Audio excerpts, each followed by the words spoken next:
Kita beralih ke Lampung, saudara. Sejumlah sungai atau kali di Kota Bandar Lampung terlihat penuh dengan tumpukan sampah plastik dan rumah tangga lainnya. Beberapa kali yang penuh dengan sampah yang diduga dari sampah rumah tangga, yakni aliran terusan Kali Awi menuju ke arah Rumah Sakit Urip Sumoharjo. Sampah-sampah tersebut merupakan kiriman dari berbagai aliran maupun sengaja dibuang oleh masyarakat bantaran sungai. Informasi lebih lengkapnya akan disampaikan oleh rekan jurnalis kami dari Tribun Lampung, ada Hendra Sahputra yang akan melaporkannya. Silakan rekan Hendra. Halo Tribuners dan juga Pan Firda ya. Selamat malam. Terima kasih terkait sampah ya di sungai, khususnya Sungai Wayawi Kedamaian kemarin yang sempat kita pantau.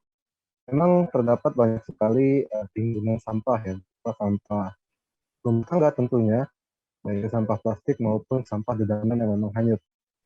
Untuk informasi juga, tidak hanya Sungai Wayawi ya, beberapa sungai lain di Kota Bandar Lampung mengalami hal serupa, di mana memang banyak sekali timbunan sampah hingga pantauan kami juga sampai bermuara di beberapa laut di pesisir pantai Lampung, Bandar Lampung maksud kami. Memang sampah-sampah tersebut bukan hanya saja dari pemukiman setempat ya, tapi ada juga dari beberapa wilayah lain yang memang mengalir atau dialiri oleh sungai. Jadi memang bisa disebut sebagai sampah kiriman ya. Namun untuk di Sungai Wayawi memang lokasi sungainya berdekatan dengan pemukiman warga, di mana memang di bantaran sungai kiri kanannya itu memang perumahan warga.